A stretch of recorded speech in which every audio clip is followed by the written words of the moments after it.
So America's favorite predatory capitalist is worth $80 billion, by the way, which is probably twice as much as needed to fix Puerto Rico. I'm going to guess. He could fix it himself. Okay. He's not going to. Believe me. He's not going to. He's busy pretending that he cares about people. Now, we've covered Jeff Bezos.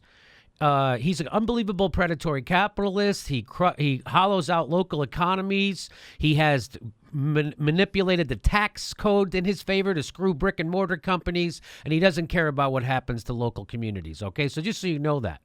And again, he knows he's one of the worst employees for workers. We know this. Okay, so you know all that, right? You know we've done stories on how horrible Amazon.com is. Half of all online purchases go through Amazon. So what do we got to do? I don't know, but here's him pretending that he cares. He cares about people. I swear to God, this is. I swear to God, this is this guy. He says, this tweet is a request for ideas. I'm thinking about a philanthropy strategy that is the opposite of how I mostly spend my time. Working on the long term. Yeah, it is the opposite. So this is him asking for people to give me ideas on how I could be a philanthropist. He crowdsources his philanthropy. Anyway, so that was that. And he's got ideas on how he can do charity. And this is how I responded to that tweet. I said, guy who made $80 billion crushing local economies really wants to help people. Maybe pay your employees a living wage and let them unionize. Hashtag no charity needed. I wanted to say no charity needed, but I didn't have enough characters left. So you filled his request. I filled his request. He wanted ideas. He wants ideas. That's a very easy one. You gave him a simple one. Yeah. All he has to do is just go to accounting and be like, hey, this is what we're doing now. This is what we're going to do. We're going to take some of my $80 billion and we're going to spread it around. Money is a lot like shit. You pile it up, and it stinks. You spread it around, make stuff grow. So that's what I'm trying to tell him. Hey, why don't you take some of your frickin' billions of dollars you make every year and put it back in the economy by putting it in your workers' pockets? Okay, so that was my recommendation for him. And so somebody wrote this article. The Washington Post owner wants to make it easier to get rid of workers and cut severance pay. So just keep that in mind. He wants to be a philanthropist. And then this guy, Frederick, how do you say his name? Frederick Kunkel. Frederick Kunkel, who works for the Washington Post and is a union rep at the Washington Post, wanted to write about the unfair labor practices that Jeff Bezos is doing right in the middle of him asking, I want to do charity. You don't have to do charity. Just take care of the people who make your money for you. How about that? How about charity starts at home? How about you pay a living wage to the people generating your income? How about that? All your profits? How about you share them with the people generating it? How about that? Maybe you do that kind of philanthropy. Maybe you start paying taxes like a normal brick and mortar business so you have a fair playing field. So you don't hollow out Main Street in every small goddamn city in this country. Maybe that. So he wrote this. So that's the point. So he wrote this article. And listen to this stuff. This is a Washington Post employee who wrote this for the Huffington Post. He says, one of the wealthiest men in the world is thinking of ways to give back, but he's still taking from the very people who helped him build his fortune. That's coming from someone who works inside the building at Washington Post. He's saying this about Jeff Bezos, one of the most powerful guys in the entire world. But as Bezos, his worth now exceeds $80 billion, loosens his pockets, it's important to put his charitable giving and philanthropy of the super rich into perspective. Many people worked hard for Bezos to help make him so rich, and he has a record of treating them poorly. Amazon's history of dodging taxes, its mistreatment of workers, and its ruthlessness towards even the smallest competitors have all been well documented. It put ambulances outside distribution centers. Jeff Bezos put ambulances outside distribution centers rather than install adequate air conditioning. That's capitalism. That's Jeff Bezos' particular form of predatory, monopolistic capitalism. Jimmy, how expensive is air conditioning? The guy is only making $80 billion. I mean, he doesn't have the money. So they've done the calculations, and it's cheaper to have an ambulance standing by outside and rush whoever passes out to the hospital than it is to install air conditioning. It's cheaper. That's why they do it. Just like if they have a defect on a car, they figure out how many people will be killed by this defect and how much they'll have to pay out in court, as opposed to how much it will cost to recall the cars and fix them. And if it's more, if it's going to cost them more to recall the cars and fix them, they will let you die, and then they'll pay you off in court. Whatever makes them more money. Same thing here. He'd rather put an ambulance outside the warehouse than air condition it, because it's less money to take a sick person to the hospital than it is to air condition his warehouse. That's capitalism, baby. The Washington Post broke up a union organizing effort by closing the call center and dismissing everyone who worked there.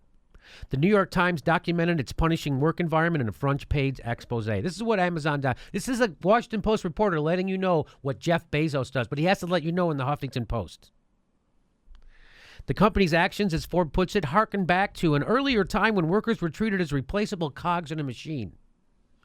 2 years ago, however, Bezos slashed retirement benefits for reasons that remain unclear.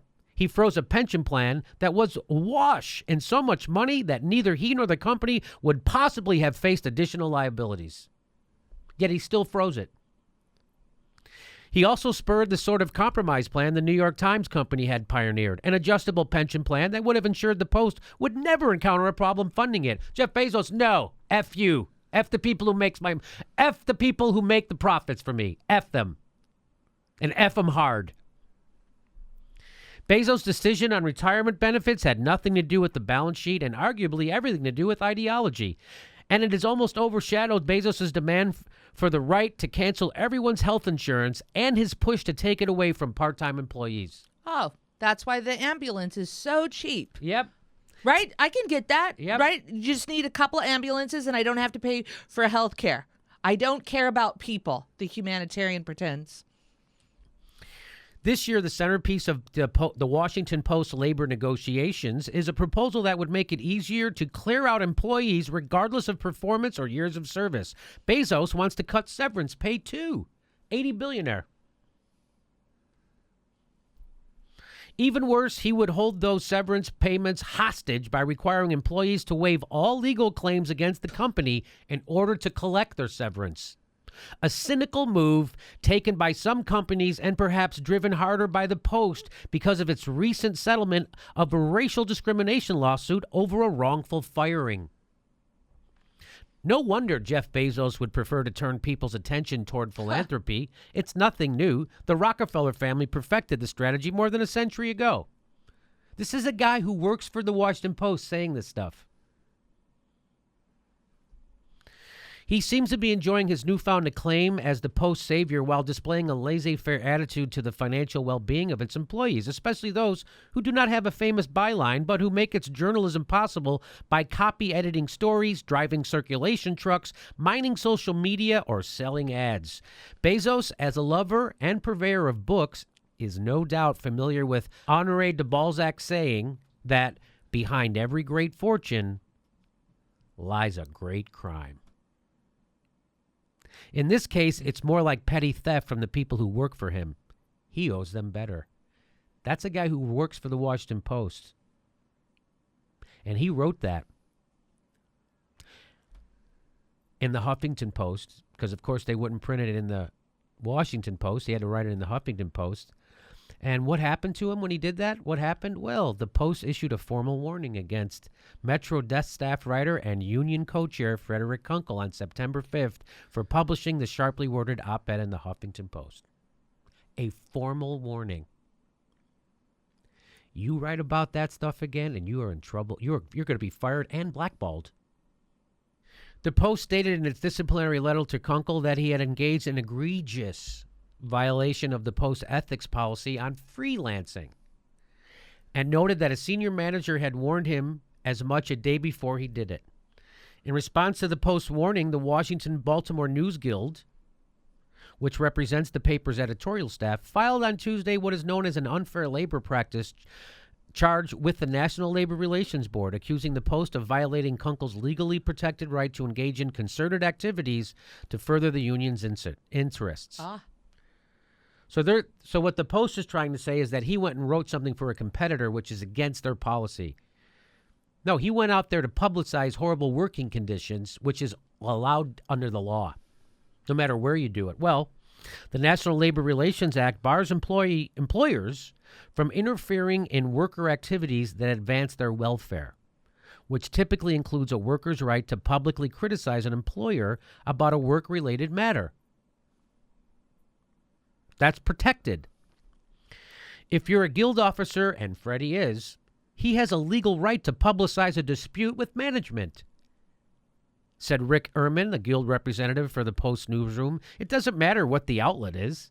Tracy Grant, the Post deputy managing editor, met with Kunkel at length on August 31st and told him that publishing the op-ed would violate company policy and be grounds for disciplinary action. Kunkel decided to proceed anyway. 4 days later, Grant sent Kunkel a memorandum issuing a written warning for his willful and intentional violation of the Washington Post standards and ethics policy by freelancing for a competing publication without permission. It is funny that they include a phrase like standards and ethics. Yeah, right? I know. Right. Any similar or repeated infractions will result in an increased disciplinary action up to and including the termination of your employment. So you tell the truth about Jeff Bezos' horrible business practices in another publication, and they're going to screw you hard. And by the way, that just doesn't just screw Kunkel. Sends a chill through the whole newsroom. By the way, we already reported that they're not allowed to criticize their advertisers. Now they're not allowed to criticize their owner. They're not allowed to criticize Amazon. They're not allowed to criticize horrible business practices by Jeff Bezos or Amazon, the biggest freaking online retailer in the world. Half of all online purchases in the United States go through Amazon. Not allowed to criticize that. But, you know, our reporter friend from the Washington Post will tell you Jeff Bezos has nothing to do with what the Washington Post reporters do. That's what they'll tell you. That's what I've been told. That's what he says in public. The Washington Post reporters will tell you that Jeff Bezos has nothing to do with because those people who write for the Washington Post and say that, they didn't get plucked randomly. They got chosen to write for the Washington Post. They got chosen because they're going to do the fucking bidding of Jeff Bezos. And they're gaslighters. So, guys like Thomas Frank can't get a job at the Washington Post because he tells the truth about everybody. They don't want that. That's why Thomas Frank has to go write in England. He's writing for The Guardian. Guy's a bestseller. So there you go. Jeff Bezos in bed with the CIA, horrible predatory capitalists, crushing local economies, screwing workers at every turn. Owns the paper of note, and nobody seems to have a problem with it. And that's why he needs to tweet out philanthropy ideas. Yeah. Like, I usually spend my time screwing people over. Try to do a 180, help some folks. Any suggestions?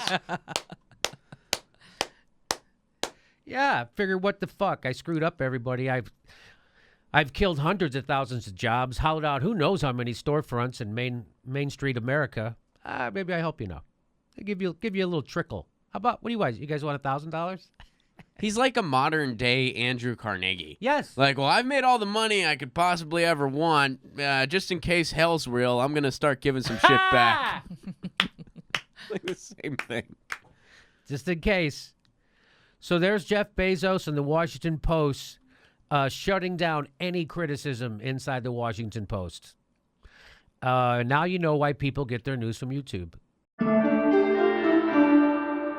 Portland, Oregon, the Jimmy Dore Show is coming to the Alberta Rose Theater November 12th. And we're going to Burbank, California, November 6th. And the Hollywood Improv on October 16th. There's a link for tickets right down there. Go to jimmydorecomedy.com for all links for all shows.